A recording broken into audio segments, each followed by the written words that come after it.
Narrated Abdullah bin Umar. Once Allah's messenger said, "Amongst the trees there is a tree, the leaves of which do not fall, and is like a Muslim. Tell me the name of that tree."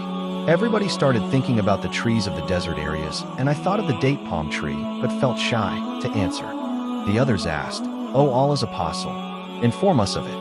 He replied, "It is the date palm tree." I told my father what had come to my mind, and on that he said, "Had you said it, I would have preferred it to such and such a thing that I might possess." حدثنا إسماعيل قال حدثني مالك عن عبد الله بن دينار عن عبد الله بن عمر أن رسول الله صلى الله عليه وسلم قال: إن من الشجر شجرة لا يسقط ورقها وهي مثل المسلم، حدثوني ما هي. فوقع الناس في شجر البادية، ووقع في نفسي أنها النخلة. قال عبد الله: فاستحييت، فقالوا: يا رسول الله أخبرنا بها. فقال رسول الله صلى الله عليه وسلم: هي النخلة. قال عبد الله: فحدثت أبي بما وقع في نفسي، فقال: لأن تكون قلتها أحب إلي من أن يكون لي كذا وكذا. हज़रत अब्दुल्ला बिन उमर रज़ी अल्लाह अन्हुमा से रवायत है, एक बार अल्लाह के रसूल सल्लल्लाहु अलैहि वसल्लम ने फरमाया, दरख्तों में एक ऐसा दरख्त है जिसके पत्ते नहीं झड़ते और वो मुसलमान की तरह है, मुझे बताओ कि वो कौन सा दरख्त है। सब लोग सहराई इलाकों के दरख्तों के बारे में सोचने लगे और मेरे जहन में खजूर के दरख्त का ख्याल आया, लेकिन मैंने जवाब देने में शर्म महसूस की। दूसरों ने अर्ज़ किया, ए अल्लाह के रसूल, हमें बताइए कि वो कौन सा दरख्त है। अब सल्लल्लाहु अलैहि वसल्लम ने फरमाया, वो खजूर का दरख्त है। मैंने अपने वालिद को वो बात बताई जो मेरे जहन में आई थी, तो उन्होंने कहा, अगर तुमने वो बात कह दी होती तो मुझे ये बात अपनी किसी भी कीमती चीज़ से ज़्यादा पसंद होती। Narrated Ali. I used to get the emotional urethral discharge frequently, so I requested Al-Miqdad to ask the Prophet about it. Al-Miqdad asked him and he replied, "One has to perform ablution after it." See Hadith number 269. حدثنا مسدد قال حدثنا عبد الله بن داود عن الأعمش عن منذر الثوري عن محمد بن الحنفية عن علي قال: كنت رجلا مذاء فأمرت المقداد أن يسأل النبي صلى الله عليه وسلم فسأله فقال فيه الوضوء. हज़रत अली रज़ी अल्लाह अन्हु से रवायत है, मुझे अक्सर जज्बात की वजह से पेशाब की नाली से रतूबत खारिज हो जाया करती थी। चुनांचे मैंने हज़रत मिक़दाद रज़ी अल्लाह अन्हु से कहा कि वो इस बारे में नबी करीम सल्लल्लाहु अलैहि वसल्लम से पूछे।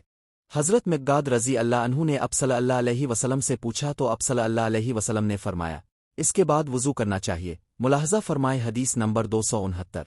Narrated Nafi. Abdullah bin Umar said, "A man got up in the mosque and said, O Allah's messenger, at which place you order us that we should assume the ihram?" Allah's messenger replied, "The residents of Medina should assure the ihram from Dil Halayfa, the people of Syria from Al-Jufa, and the people of Najd from Karn."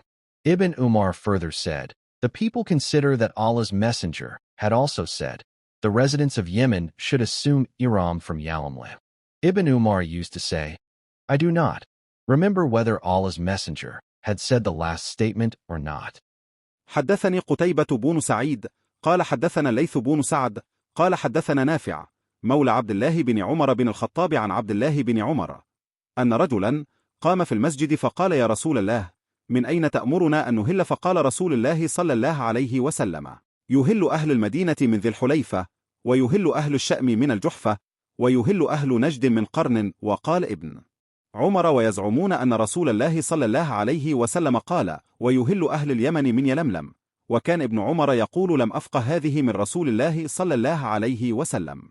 Nafe से रवायत है, अब्दुल्ला बिन उमर रज़ी अल्लाह अन्हुमा ने कहा, एक शख्स मस्जिद में खड़ा हुआ और इसने अर्ज़ किया, ए अल्लाह के रसूल, आप हमें किस मकाम से एहराम बांधने का हुक्म देते हैं? अल्लाह के रसूल ने जवाब दिया, अहले मदीना ज़ुल्हलिफ़ा से, अहल शाम अलजाहिफ़ा से और अहल नज्द कैरन से एहराम बांधी। इब्न उमर रज़ी अल्लाह अन्हुमा ने मज़ीद कहा, लोगों का ख्याल है कि अल्लाह के रसूल ने यह भी फरमाया था कि अहल यमन यलमलम से एहराम बांधी। इब्न उमर रज़ी अल्लाह अन्हुमा कहा करते थे, मुझे याद नहीं कि अल्लाह के रसूल ने ये आखिरी बात फरमाई थी या नहीं।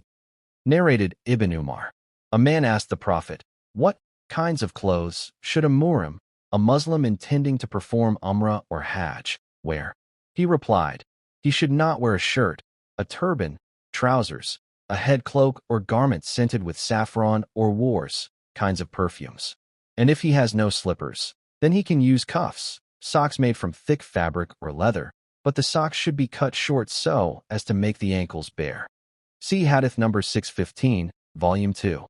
حدثنا آدم قال حدثنا ابن أبي ذئب عن نافع عن ابن عمر عن النبي صلى الله عليه وسلم وعن الزهري عن سالم عن ابن عمر عن النبي صلى الله عليه وسلم أن رجلا سأله ما يلبس المحرم فقال: لا يلبس القميص ولا العمامة ولا السراويل ولا البرنس ولا ثوبا مسه الورس أو الزعفران، فإن لم يجد النعلين فليلبس الخفين وليقطعهما حتى يكون تحت الكعبين.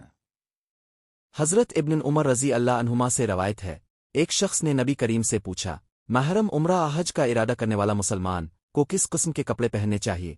अपने फरमाया, वो कमीज, पगड़ी, पाजामा, सर का टोप, ज़ाफ़रान आवर्स, खुशबू की एक किस्म लगी हुई कोई चीज़ ना पहने, और अगर इसके पास चप्पल ना हो तो वो खाफू, मोटे कपड़े चमड़े के मोज़े पहन सकता है, लेकिन मौज़ों को काट कर छोटा कर लेना चाहिए ताकि टखने खिले रहे. ملاحظة فرماء حدث نمبر 615 جلد 2